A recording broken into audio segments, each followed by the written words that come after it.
What's up, man? What's up, dude? Not much. It's been a while since we've done this. I was thinking about it earlier. I was like, man, it's been like 6 months, but it's been 8 months. like a year and a half is what you told me earlier. Yeah. Well, since we started this thing, yeah, but we did one more in between, didn't we? No, man, me, we you, did, and Peanut. we did the first one when you were in here. That was episode 99. And we're at 160. There you go. Well, this will be 162, actually. Yeah. Well, So let me ask you questions. How has it been up here? oh, it's cool, man. I love it.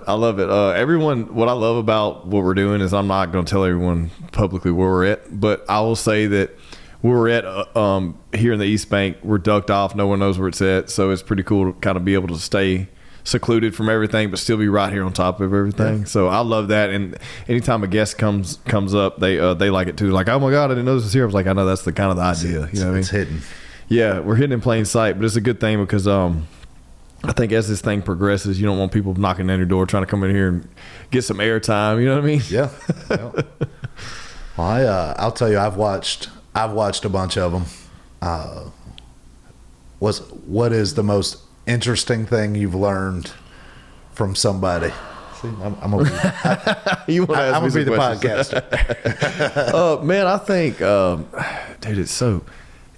And Josh can attest to that because he's in here and he hears a lot of it too, and he hears it third party, so it's probably a little bit different than me. But every single time I do a show, I'm like, God damn, that was good. Like, you know what I mean? Like, and I never could say I have a favorite one, but the more intimate they have become, because I guess more comfortable I am at asking people the hard questions that they really don't want to talk about. But when you put someone on the spot and they're like, well, fuck it, I'm here, you know? Yeah. That's turned into the best shows. And it's always been a conversation thing. Everyone's like, I love that interview. And I'm like, man, I don't want it to feel like it's an interview because I don't plan any of these, like, I don't have any loaded questions.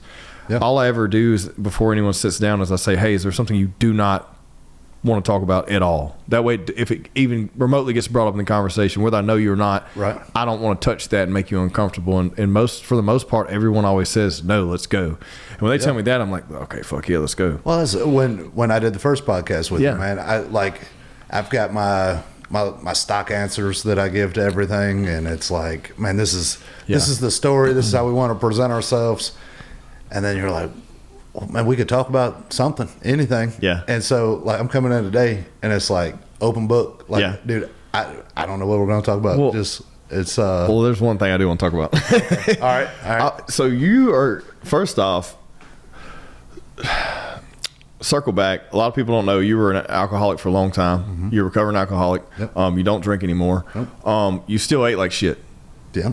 Now you don't. Yeah. So you've already turned your diet around and you're working out. So holy shit, how did this happen? Man, I've done a lot of unhealthy things in my life. And man, I'm 39 years old, and so I'm very quickly approaching that 40-year mark. And I don't know. One day I was going to get in bed and got a little stand-up mirror kind of in the corner of our bedroom. And I was like, "Damn, bro, you look old." Like, and man, I had a little gut going, and man, all the hair in my beard is getting gray. My eyes look tired. I just look like I had been beat up. And really, I just started thinking about that. I was like, man, I have been beat up. Like, I went 9 years of being raging alcoholic. Yeah. And then I went straight into the food truck of like, man, we're just going to grind for, it's been 8 years since we started the food truck. It's just lots of nights of no sleep. And I started thinking about what my diet looked like and what I've done to my body. I mean, this was my diet. I would eat a family bag or family size bag of chips pretty much for dinner every single night. I would go all day, only drink coffee, do whatever I had to do in the business. You know, I'm around food every day, so like nothing was appetizing to me. Right. And I would just eat my chips and go to bed, get up, do it again. And then on Sunday, that was like my day off. Man, I would pig out, man. I'd eat anything and everything. And I always thought, man, I had a good metabolism. My body's fine.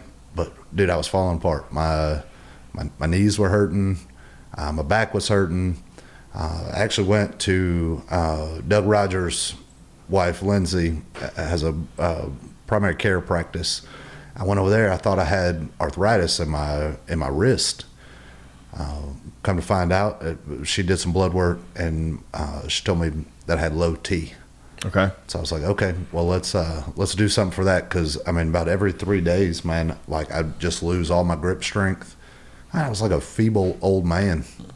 Now I take all that, and then my wife has been hard at bodybuilding for almost 3 years now. She's got a trainer. She's eating all the things, meal prepping, and man, I talk so much shit the whole time, and I feel terrible about it. But I just kind of decided, I was like, man, I want the back 40 in my life. If the first 40 was this messed up, let's make the back 40 better. And so the first thing was physical stuff. So I changed my diet, took sugar out, took butter out, took oil out, all processed foods out. Started running a little bit. Then Haley finally taught me into doing a little weightlifting. I've enjoyed the process of learning like how your body actually works. It's like I used to think you had to go run like 5-6 miles a day to burn calories. Yeah. And finding out, hey, I can just go lift weights for about 30-45 minutes and then go sit on the couch and I'm still burning calories, and like how fat stores in your body. All that's been interesting. But the big thing for me is, man, my 40th birthday is February 4th. It's on Super Bowl.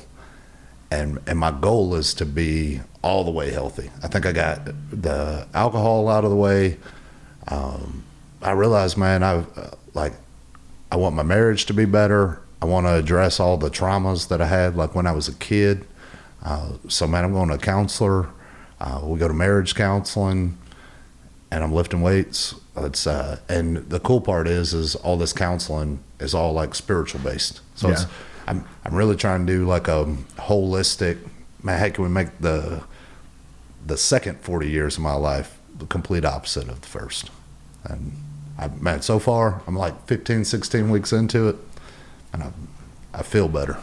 Yeah, it's crazy how how hard was it to make that shift in the diet? Like, did you cut it all off cold turkey and start, or do you start like slowly taking things away? So because everyone has a hard time with that. The hardest thing for me, so all the restaurants have a Coke machine in it. Yeah. And I'm here all the time, and it's free to me. So my little styrofoam cup, once I got through like 3 cups of coffee, I switched to Dr. Pepper.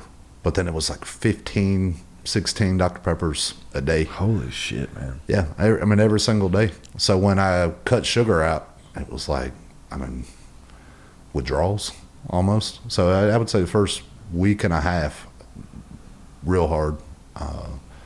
Not a big deal now. Yeah. I found some healthier sweet options. Yeah. Eat a lot of pineapple. Hell yeah, dude. Fruit's where it's at. That's the biggest thing people don't realize is like, you hear people all the time say, well, I'm getting old, my back hurting. No, you're fucking inflamed. Mm-hmm. And you've had these years of this inflammation building on top of each other. Every single year it gets worse and worse because you don't rebound as quick, so you need more time to recover. Like, so a lot of people, we grew up thinking, oh, well, you just get old, your back hurts because you worked hard your whole life. Well, no, you probably, like our grandpa, I remember he used to work his ass off all day long, and he would eat a Snickers bar, a pack of peanut butter crackers, and have 2 Cokes. Yeah. That's what he'd have all day long. And like, he was an old, strong ass old man and ran a sawmill up into his late 70s or early, something like that. And anyways, they have all these pain, they're taking all this medication, not realizing that what you're putting in your body's, making you feel that way. There's some onset stuff. That's that generation that thought about themselves last. Right. And so it's nothing against it. All they're doing is they're only focused on providing for somebody else. Right. And I think what I'm figuring out is, dude, I can't be any good to anybody else unless I take care of myself. Mm-hmm.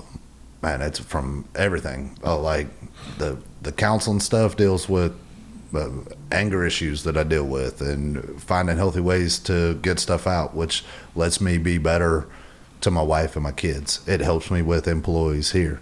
The working out stuff, man, I feel 10 years younger. It's so my habit before was, man, I get up here 8:30. By 4:30, my brain is just mush. Yeah. It's, man, I can't think clearly. All I want to do is go home and get on the couch and go to sleep.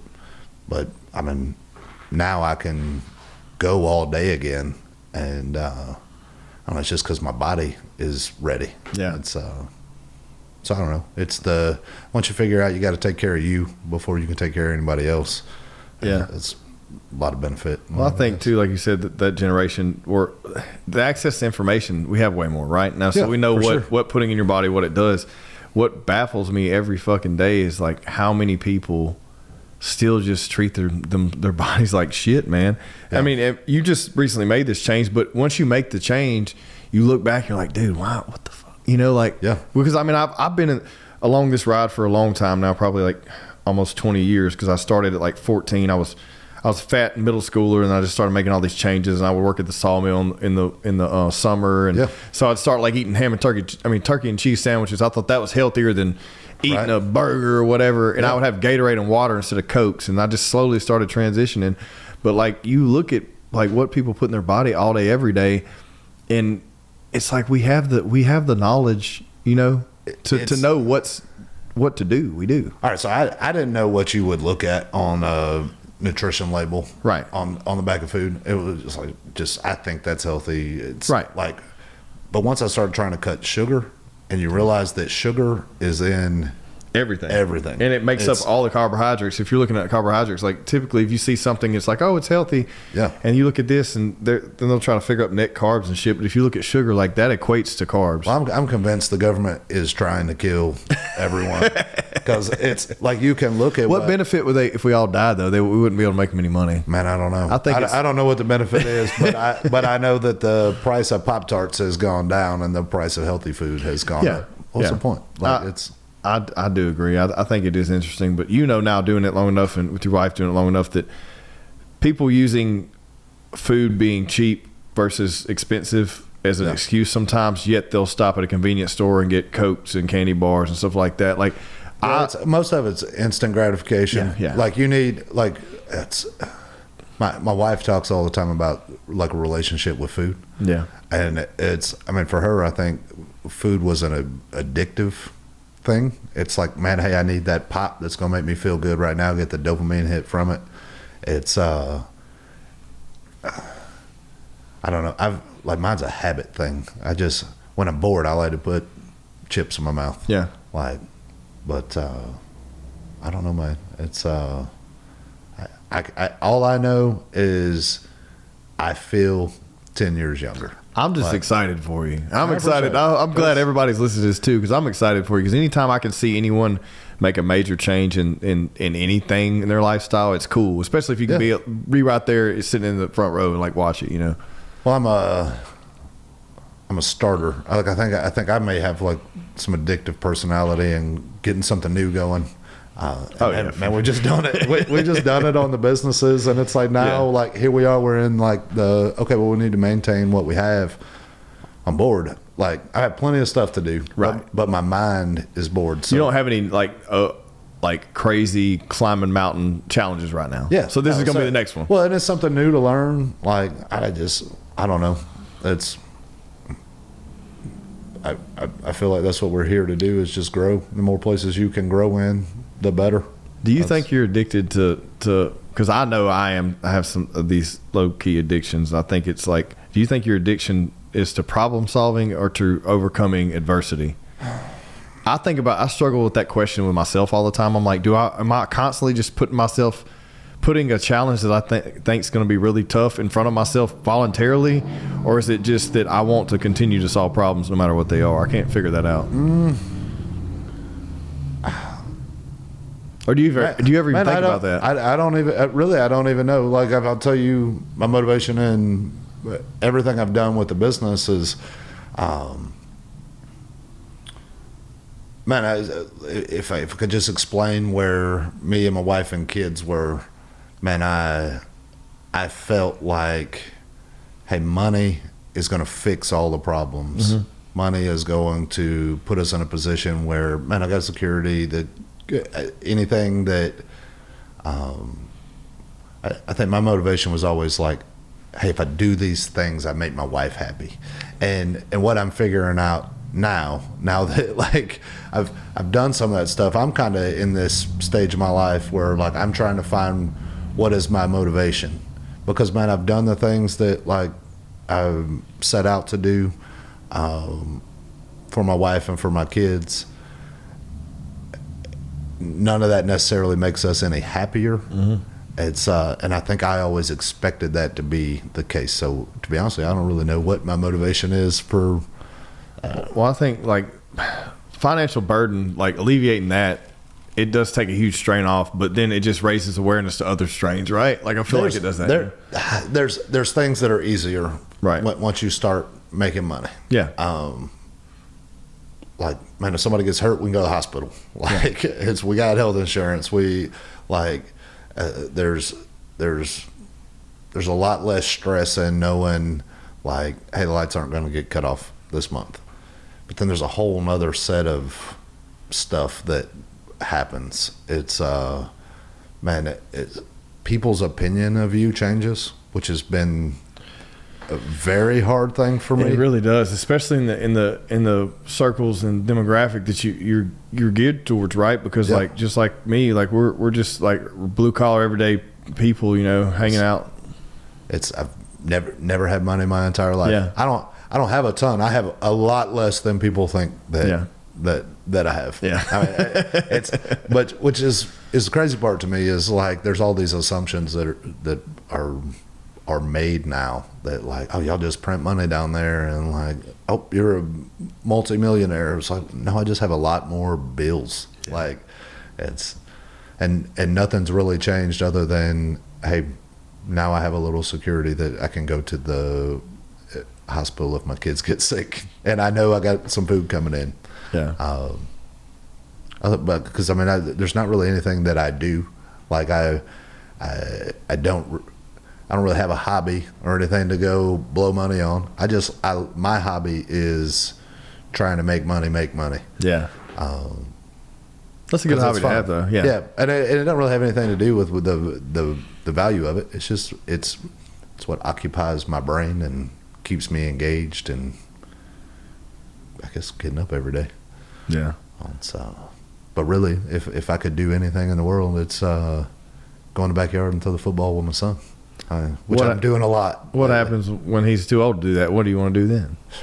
Dude, I don't know. Yeah. I got an idea of, like, well, there's so many people, and I'm asking you this stuff because I don't think about these questions, but so many people ask these questions to people who are, like, successful. They quote unquote are successful. Like, so someone who's starting out in business who looks at you and says, how did you get there? Oh my God. Did you have XYZ plan written out? And do you follow this equation and these step lists and all this stuff? And most of the time it boils down to is, fuck no, I didn't know I was doing it. I was just trying to figure it out. Like, you know? Anybody that I know that started with nothing and got to whatever the goal was that they were trying to get to, just simply didn't quit. That's it. Like, none of them had some magic formula. And, man, it's all right. So, like, I would say you're doing a lot of the stuff we were doing, like, when we started. Yeah. And so the playbook that got us here, man, I could give you advice, like, but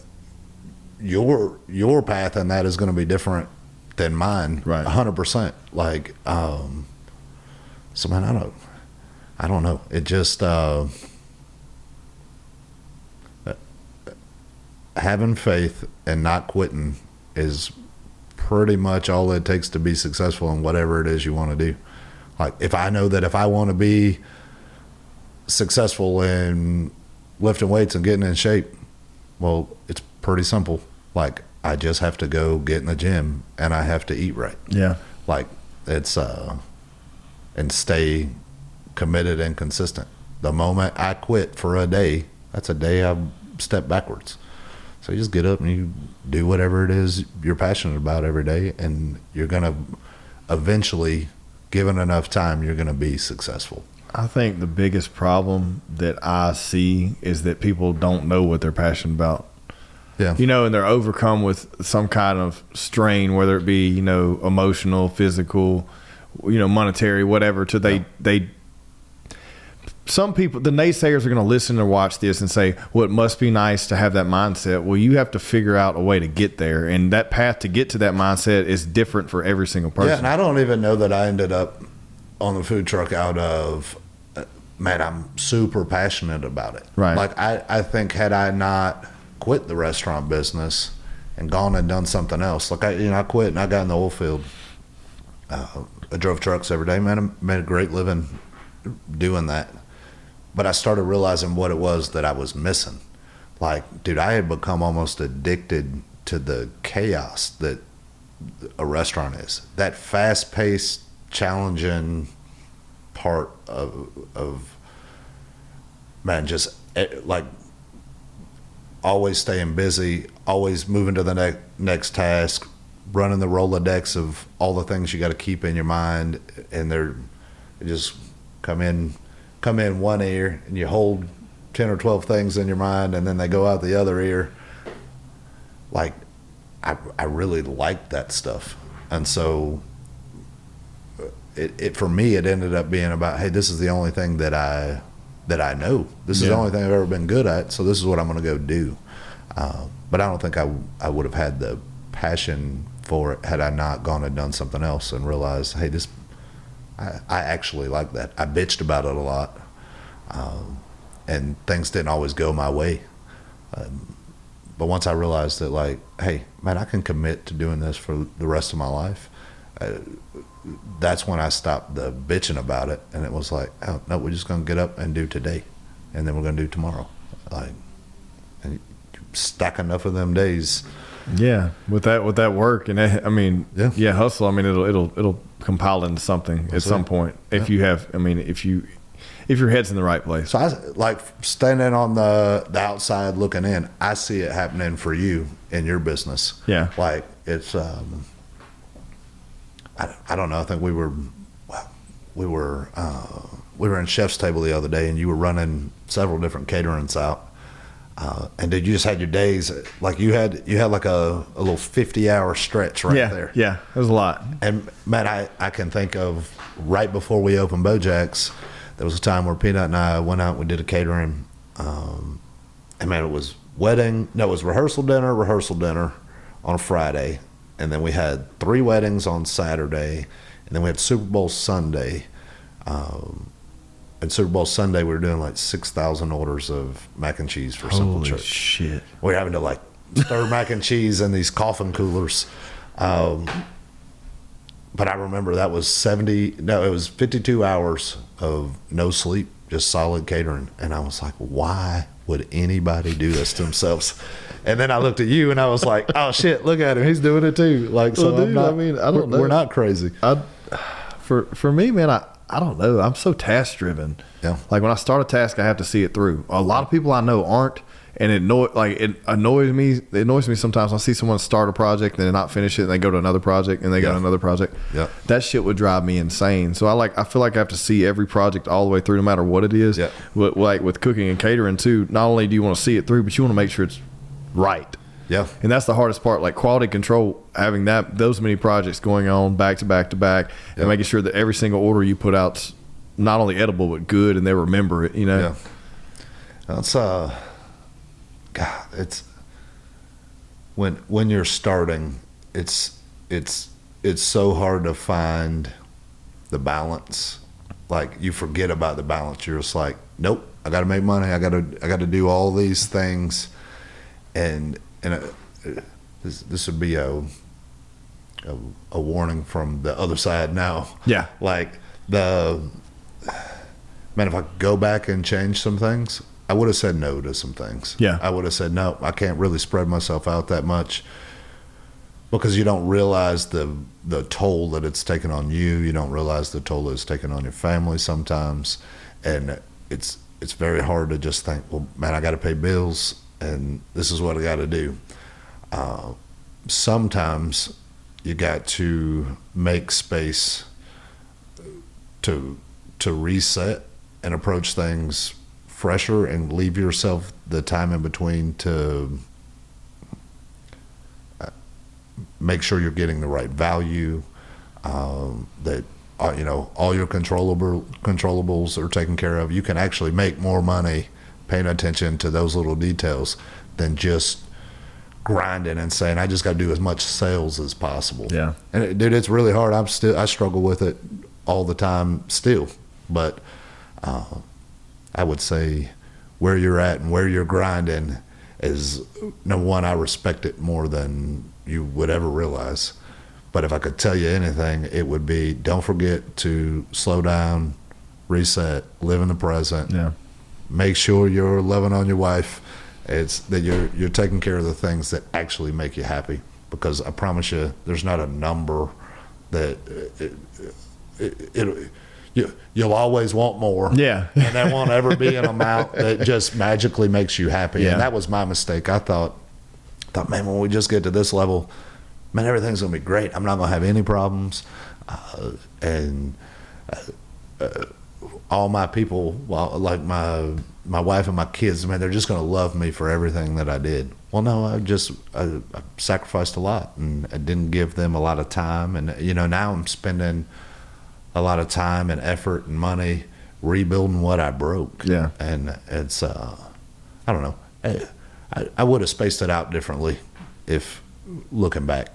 But I'm glad that I have the opportunity now to really work on building that into what I know are the things that make me and my family happy. Yeah. I think luckily enough, the food thing for me, the barbecue thing hasn't been my sole source of income. Mm-hmm. If I were to put every single bit of energy into that, I think that I could have easily fall off on that path. But I think being that I've been self-employed for so long now, like almost we're bumping like 8 years, that I've been able to kind of figure out how to schedule things out. And the thing, like, I'm not fully dependent upon, my catering revenue, yep. Right? And so now me and the wife have talked about that a lot. It's like making sure that you make time for things and making sure that we schedule. Like, I'm a schedule person. I've had to become that thing. And like, we always schedule time for ourselves. And that's something she's been on my ass about. And we've started to apply that over the past, don't ever because my whole life I've been a bachelor until we got married, Yeah. And, I adopted the kids and all that. Before that, I just was on my own time all the time, only worried about me, only work task driven, get shit done. And now it's changed to where, like, okay, I want to make sure I spend time with them, make sure we have things scheduled, make sure that I'm always doing a task with the family, then doing a task separately with my wife, and then doing a task separately with the children. Yeah. That way everyone gets their individualized attention, and then as a whole we can do things together too. And that's the hardest thing that people don't, like you said.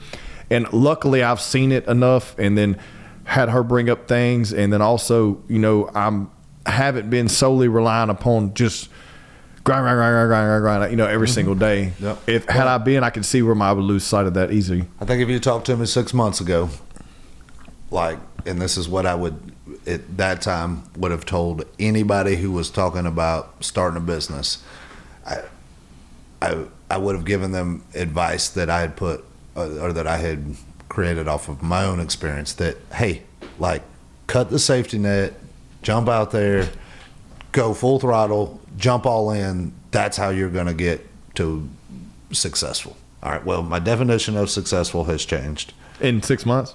Yeah, for sure. I just a lot of self-evaluating and looking back. I finally had the time to do that. Yeah. So I liked what you said about, man, it's not necessarily my full-time gig, because it's right. Man, I forever I would have told you, man, just jump out there and just all the way do it. That's what we did. And look, we've been extremely blessed. We had a lot of God moments in our business where it just, I can't explain how they happen. It just, for us, they were miracles that kind of just led us to where we were at. And that may not be the path for everybody. And so I'm trying to be mindful that I'm not telling everybody, hey, jump out there and just do it. It's going to take some guts. It's going to take some courage. But, like, I wish I would have built up a little more knowledge before we started, that I would have had a more secure business plan. Because, man, we made a lot of mistakes along the way that cost us a lot of money. And when it costs us money, it then cost me time. And the time that I lost with my kids and with my wife, man, you can't put a price tag on it. I'd rather have that back. But like I said, at least I get it now. Yeah. Yeah, I think that's something like there's no blueprint, right? Like every single scenario is different for everyone, and like if you have the opportunity to grind your ass off to make that for yourself, then I mean you just have to weigh your options. I mean it depends on where everyone's at and what's important to them, I guess. Yeah, I think because everyone doesn't have a family, they may just be. I had this conversation with my wife once or twice, and we talk about priorities, and man, it helps to really sit down and write down what the priorities in your life are. And man, start at the top, work your way down, and you may have a list that's 50 things long. Well, man, draw a line under number 3 and work those top 3 priorities. And if there's space left in your life, then go down to number 4. Gotcha. Instead of trying to do all 50. Yeah, man, we don't have the space as human beings to handle all of the things that we think are important. So we might as well take care of the things that carry 90% of the weight, and just know that you can't be everything for everybody, and you got to make sure that in that top 3 or 4 you're included in that, because you're a priority. You can't do anything for anybody without taking care of you. Yeah, and well, that's one thing when it comes back to you being healthy. What good are you? You can't throw a football with your son in 5 more years. You keep living the same life. Who knows? Dude, you know what I mean? Like you think about 200 routes, and I'm over here out of shape, and my arm's falling off because I ain't got the muscles for 200 routes. I'm not going to say you can't bounce back. Like everyone, they'll say this too. Well, I'm never gonna, I'm not ever gonna be like I was when I was 18. No, probably not. But you could be a better defined person than you, because I'll tell you this: I looked like I was in shape in my 20s. Yeah. But I'm in better shape right now than I ever been my entire life, and it has a lot to do with not drinking every day. Sometimes 4 or 5 times a week. Yeah. Getting more sleep, which I never slept. I still don't sleep a lot, but I at least get like 6 hours now. It used to be like 3 or 4. But that wasn't wrapped with alcohol before I fell asleep. That's right. Caffeine as soon as I woke up after I slept, and then not lack of hydration, and then just not having purely defined fucking priorities. That's it. Yeah. No, and I really think that's it. It's different for everybody. Everybody's going to define success in different ways. I just know, man, I want some financial security. Man, I want to be right with God. Like, I would like to be a leader in my home and provide the necessities all the time for my wife and kids. Like, those are my top priorities. And for a long time I always left myself out of that, and that's why it was like, okay, well, maybe I do need to go to counseling. Because I made that choice, why do I keep leaving myself out of this? And the me getting healthy part, just, man, there's a lot more enjoyment. I noticed there's a lot more smiling, there's a lot more laughing. Like, things got really heavy for a very long time. I mean, you grind long enough and that's all you're doing, dude, everything, like, you just start carrying what you feel like is the weight of the world. I mean, there's 110 employees down here. I feel responsible for every one of them. Yeah. And I'm like, secretly in the back of my head, I know that mentally I'm not healthy. Like, how am I supposed to be the person that's making the right choices that affect all these different families? Man, I didn't. I was just faking it. And I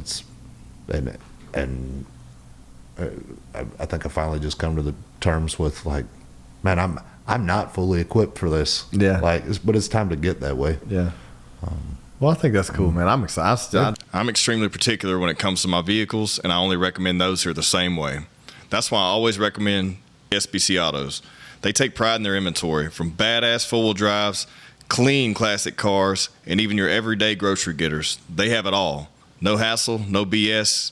SBCautos.com. Just excited, man. When you're talking about, like, what you've been doing, and, like, but I'm glad that, I don't know, anytime I can see anyone make a 100, like, I have a buddy of mine, I think I've mentioned him before, and I hope you don't get upset if I mention him, but whatever, I'm not gonna name his name, but, like, he's quit drinking, and, like, and he'll tell you, like, it was a problem. Yeah. And it was just a numbing thing and a habitual thing, and it was a problem, like, to where he's completely changed his entire life around to now his problem is taking care of himself. Yeah. Which is a way better problem to have than numbing yourself and I'm not like against drinking. Look, I love fucking tequila, man, and I still drink, but I do it for a different reason now, and I do it like sometimes like in a social interaction, like a podcast or something, but I'm not doing it just to do it. Yeah. You know, I feel like it's like a, you know, wind down, have one here and there, but it's not a, like it used to be, and you were in this life too for a long time. Yep. It used to be like everything was based around that. Hey man, you want to go out and you want to get drunk and talk shit and do this, and like everything was based around that. And at some point that just doesn't work anymore. You know? Man, I used to say a lot of different things about why I drink, and it changed all the time. It was, man, I'm a social drinker. Man, I'm upset about this. Man, I'm celebrating this. When I really, and I'll be honest with you, like I think I quit drinking to save my marriage. It was like, it was just one priority outweighed the other. But now, as I'm really kind of digging in to like the stuff deep in the closets that nobody wants to deal with, it's most of my drinking came from a place of where I was hurt. Like, and it happens when you're a kid, I think, and a lot of people don't want to touch those types of things. So they just do that instead. It's easier. It's they're numbing or hiding or like, and I get there's the chemical dependency part. I've heard all of that, but in my experience, people that I know, it's typically drinking is disguising some sort of hurt. And it's, when you really think about it, it's sad to me. Now I know a lot of people who can have one or two beers and it's an add-on to dinner. Oh, me too. I have no problem with that. Like that's totally I know different. a lot of people that can't go a day without it, and that's a, you know, I don't like that that for anyone, and to see someone bounce back is just and cool. what you'll see some people do is, man, you quit drinking and you become addicted to something else. Yeah, and that's because the root problem is still there. Yeah, and so just my hope is, man, if I've noticed anything, so when I started working at the gym, I started noticing that, like, dude, the population is overweight. Like, you don't notice that until you get on the other side, though, which is crazy, right? No, and it's same thing with, once I quit drinking, I started realizing, man, there's a lot of people that are really hurt. Yeah. Like, once you start really talking about any of that stuff with them and some of that stuff comes out, it's like, man, I can see why you're doing it. The only problem is you can't tell somebody who's an alcoholic not to be an alcoholic. You can say everything to them. Yeah. You just the best thing you can do is pray for them. I hope that they find whatever peace it is that, for whatever it was that made them become dependent on that, and it's really all you can do. And it's because I think that's what all of us are looking for, is some sort of peace. And the older I get, the more I realize that's what I'm looking for. Have you looked into like this oh man, I can't think, I wish I had the book pulled up right now. My wife and I are going through this series that she's reading this book. She's already read it once, reading it again, but like it breaks down, I'll have to look it up. Like, Josh, look up a book for me. It's on Oprah's like top 10 book series, and it's a book about self-worth or ego. If you'll look up like ego and Oprah book, something like that, you should find it. Eckhart Tolle is the name of the author, I believe. Okay. You should dive into this. What's that about? All right, so you should dive in this. So I'm only like 3 chapters in, and I can't read anything, so I have to listen to like podcasts breaking it down, or audio book. Eckhart Tolle is the name of the guy. I can't think of the name of the book, but he goes into how everything generates from ego.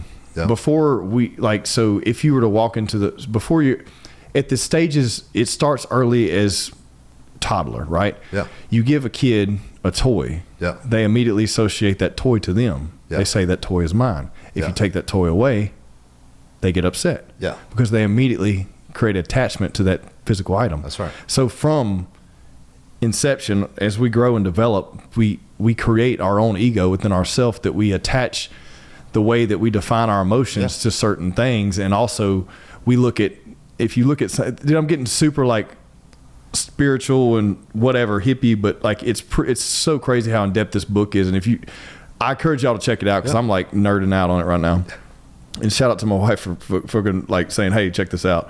So there is no past and there's no present. I mean, there is no past and there's no future. There's only present. Yeah. So even when you're talking about the past, we're talking about it in the present. Yeah. And if we're talking about the future, we're talking about it in the present. Okay. All right. So we associate a lot of our ideas in the way we define the way our mood is and how we operate based on those other directions. Yep. But those other directions don't really exist. The only present's the only thing that really exists. Yep. You know, so like in the way we define ourselves is a lot of times attached to something else. Like if someone goes up and greets you and says, hey, what's up, Beau?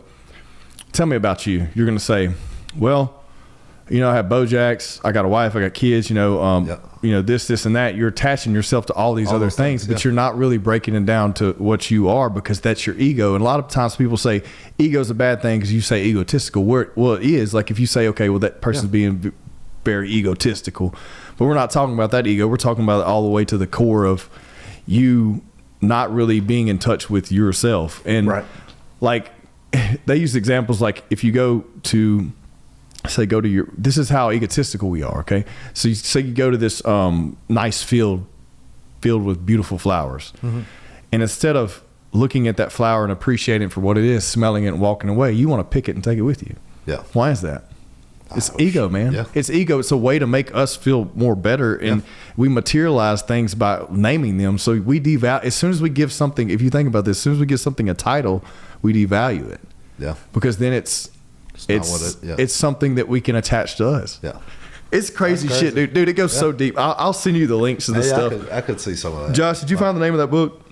No, I didn't. I found something about bicycle repair. No, it's going to be Eckhart Tolle, Oprah Winfrey Book Club, maybe? Eckhart Tolle, I believe is his name. Huh. I don't do much reading. I don't either. I used to. I do listen. Well, how do you get information? Google?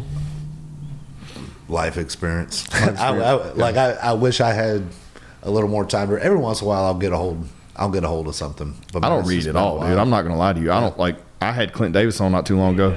Yes. Transcending the Ego? Yes. Transcending the Ego. Yeah. That's the name of the book? Yep. Or something like that, yeah. Now, I'll tell you when I was driving trucks in the oil field, I was on audiobooks all the time. You just get tired of listening to the same music. Yeah. I went through the Bible 6 times. Like I'm driving so much and going from here to there. That's when I get a lot of that time. But listening to that stuff, I thought it was like Whole Earth or something. Whole Earth. Anyways, try that title too, Josh. Whole Earth or something like that. You can put it in the comments. Yeah, I will. There you go. I know, dude, but I'm hung up. I'm like, God, I want to know right now. Yeah. But like when I listen to something, I do really well with listening to conversation. So like listen to podcasts where some interesting person's on one side, some interesting person's the other, and they're having conversation. Yeah. I gain the most like sponge from that. And so that just like you and I sitting talking, or me and someone else sitting down and talking, I gain so much more than that than me sitting and listening to an audiobook. Yeah. But I'm trying to expand I'll get stuck in the reels every once in a while in the loop. Yeah. Yeah. See, I haven't been lately. I think need to stay out of that. I think I haven't been because like being like on the marketing side of things constantly, I'm jumping on these platforms to create content, move stuff around. So I'm never really living in them that much, you know. Yeah. I'll see it for a brief second, but man, I can't read. I just will not. If you put a book in front of me, I'll start dozing off, man. Yeah. It's some weird thing.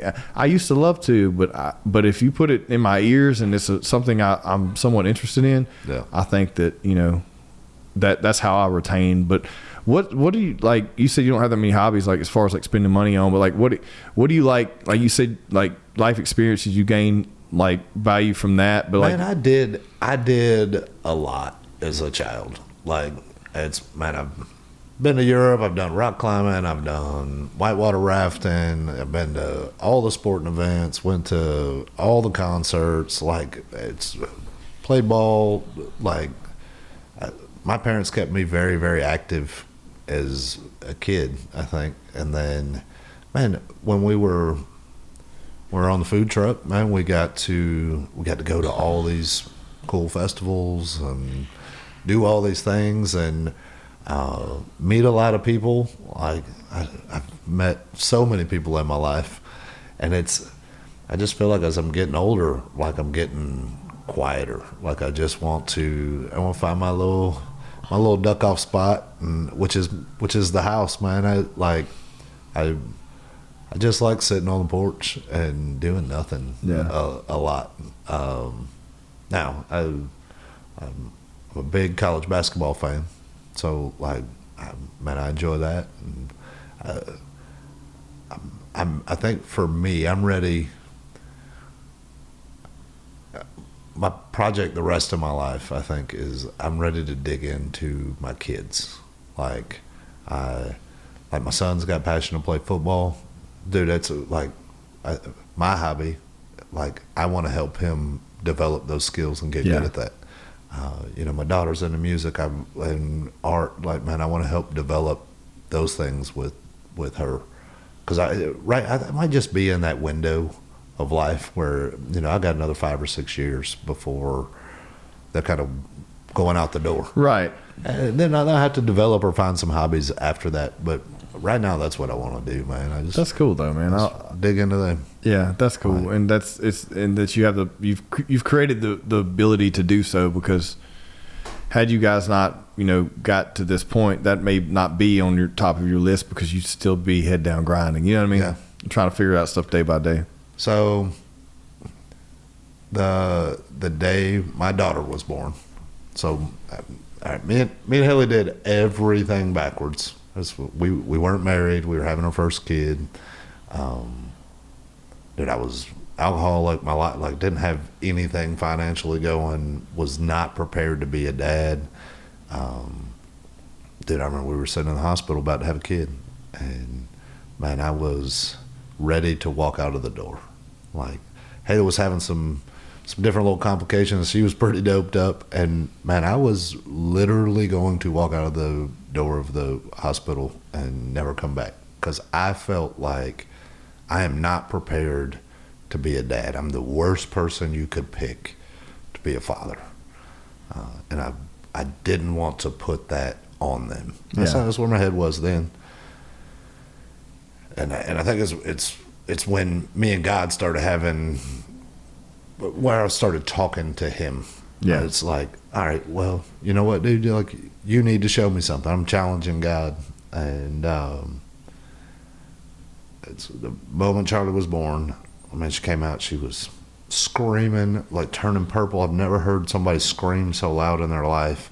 Like, she was screaming so hard that sound stopped coming out, and Matt kind of reached over and put my finger out, and she reached up and she grabbed my finger and just instantly, like, stopped crying.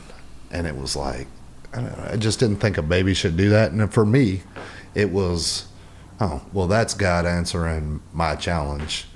It's like, and I think ever since then, I've just I've seen where he works in my life and gives me some opportunities to be the father that, like, I never thought I could be. And so when we're talking about that priority list, like, that's, for me, that's number one. It's, man,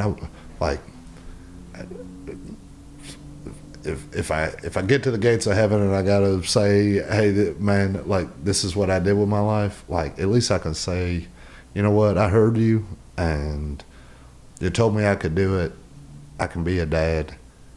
I was good at that. I may not be good at everything else. God doesn't care if I own a food truck or own a business. Yeah. Like, it's, and I can't sit here and say that I'm good to everybody, and I stumble and I fall all the time, but I am the most interested in being a good dad.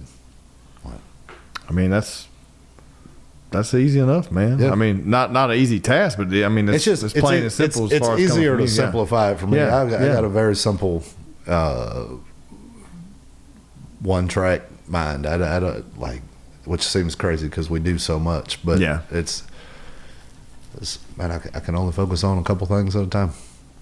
No, I get that. I've learned to scale those things way back to just like, okay, you have a handful of projects. Let's just work on these couple things, and day to day we'll swap it. We'll get through these 2 or 3 things, go to the next 2 or 3 things, instead of loading up 50 things on you, and then saying, "Holy shit, how am I going to get all this done?" And you know what I mean? And it just turns into something else.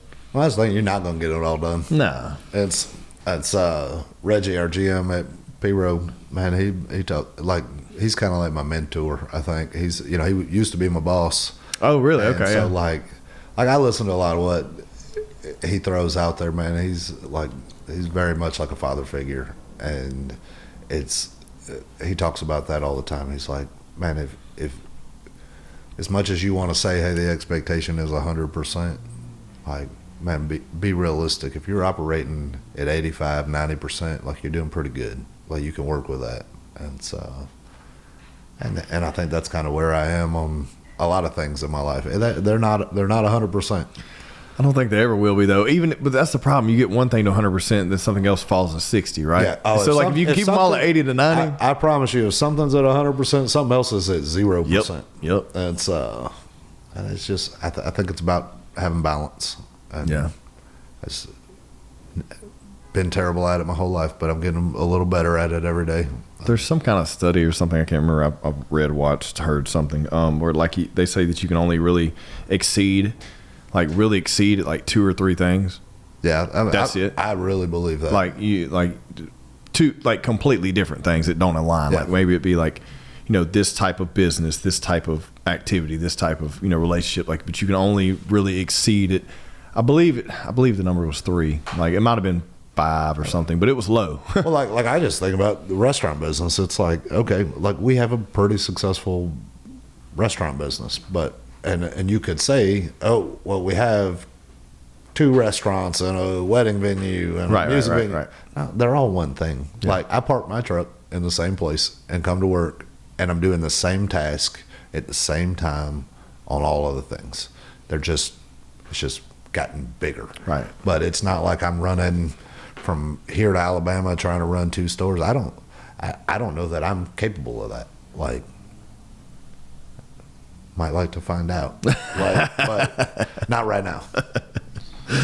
No, man, that's a good thing. But you're starting to get into something else now, the diet and health and fitness thing, and that's something else you still could exceed at aside from this. You know what I mean? Yeah. That doesn't take away from that. Yeah, and it's the big thing is finding balance. Like yesterday I was supposed to work out, did not, because I was on a spreadsheet. Do you feel like shit about 13 hours.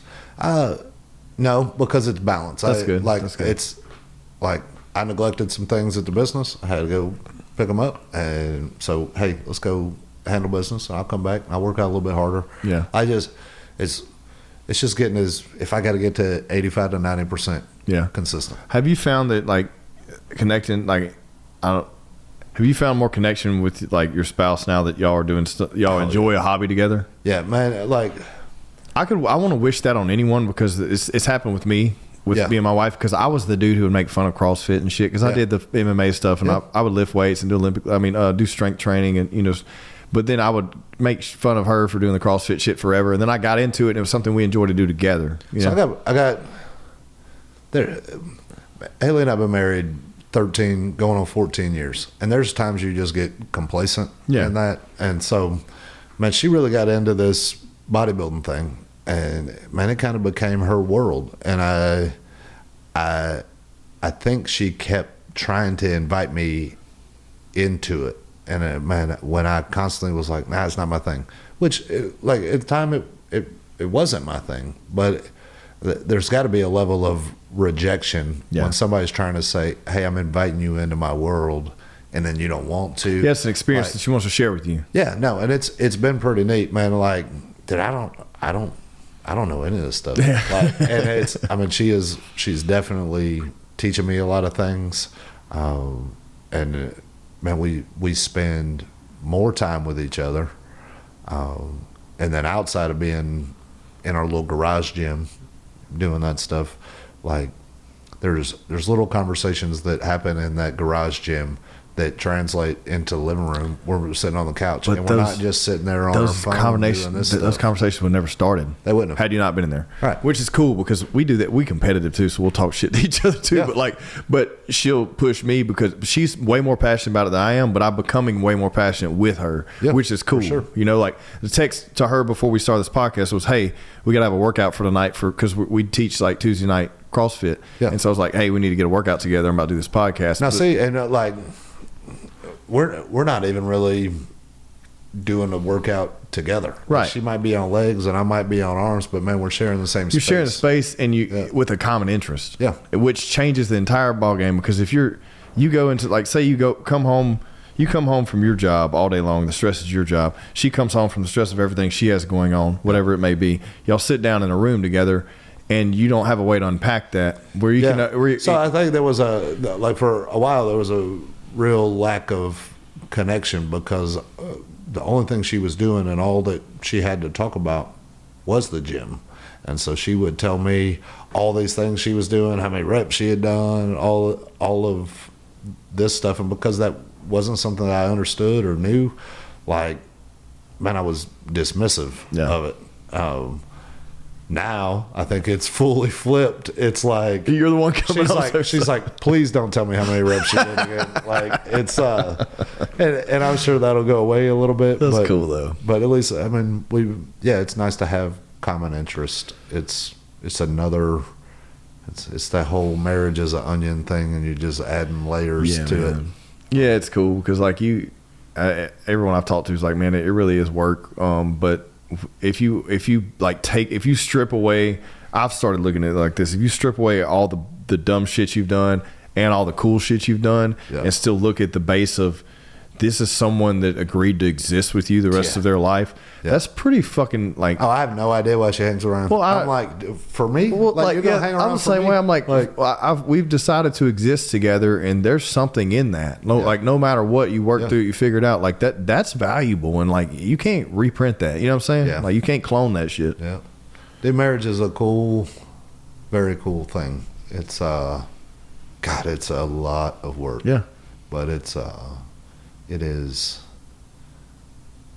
God, I remember my life before, and I don't ever want to go back there. Like, it's me either. I just think of how empty stuff was, and if like, man, I don't know, like, it's another one of those things. It's like if you just don't quit, it will be successful.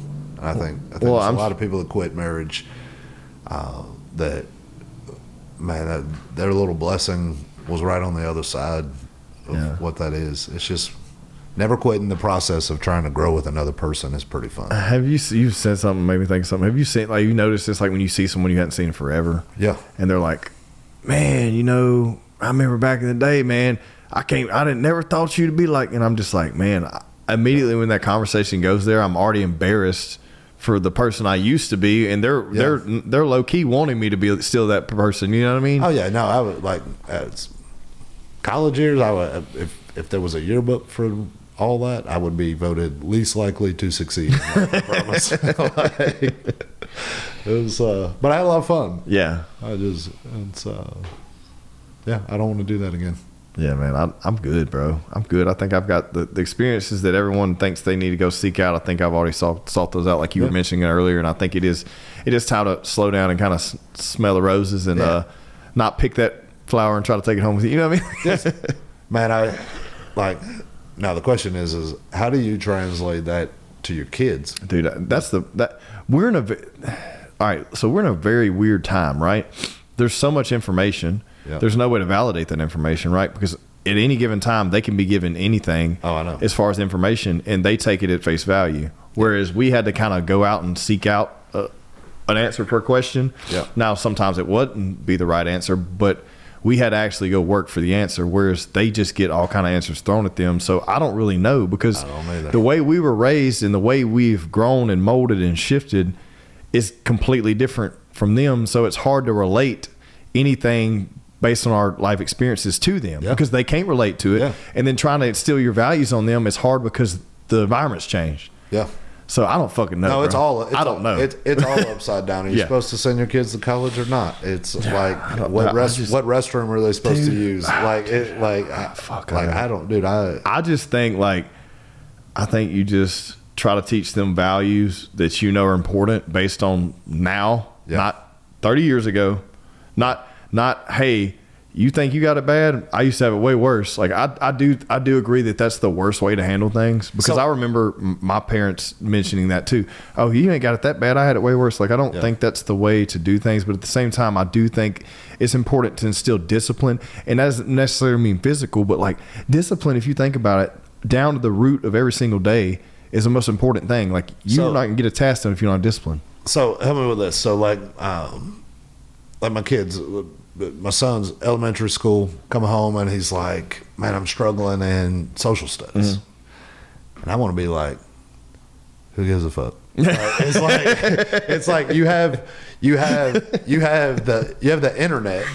Like you can access this information whenever you want to. I think like now it's about teaching your kids the ability to access and discern information versus the memorization that we used to have to do. Yeah, it's just different like now. Memorizing your times table. Why? You got a calculator on your phone. Like I have learned that they give them like their math equations. Like I can't even solve them because the way they do math's different, right? Yeah. And if I try to solve it for them, like I know how to do it. It's the same answer, but that's not right. It needs to be shown. I do think that they're making slight changes where they want you to show all this elaborate way of getting to an answer, which is cool. Yeah. And I also have noticed a lot, they've been getting, because mine are 8 and 9, they get sent home with these things where they have to read and then answer a question based on what they read.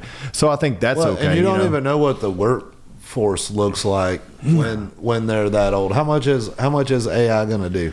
Like, I came across something that was talking about how Rockefeller had a lot to do with setting up the school system the way that it is, and it was there to train employees. It's like you come sit at a desk and you fill this time in and you complete this task. Yeah. But like we're moving away from all that. Like there's all this stuff that's automated. There's a lot more creativity in digital graphics and web design and like that's not the stuff that's being taught in school. No, I agree. I think I've always like we're getting back to the roots of trades. You and I were talking about that the other day, but I do think no matter what, at the end of the day, what AI can never replicate is emotional connection and like treating someone well and knowing how to, like I think that's something, I guess the most important thing we need to teach them right now. Like how to correctly interact with another human being and be kind and like do the right thing. I'll tell you what, if our business makes another 20 years, man, we're going to try to capitalize on the human interaction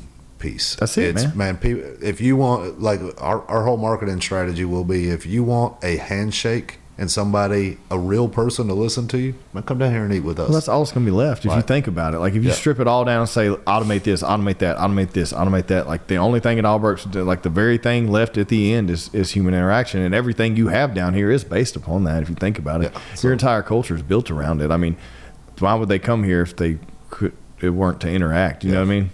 And actually enjoy other humans, doing things. But I don't know, man.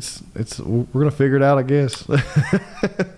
or we won't. It'll be World War III and all that stuff, man. There's so many moving parts, man. And all I know is that, man, I can't handle it all. I can't control it all. I just got to trust God to do His thing and know that He's gonna be there, even if it all goes to hell in a handbasket. Yeah, I agree. Well, let's drop anything coming up cool in the entertainment world.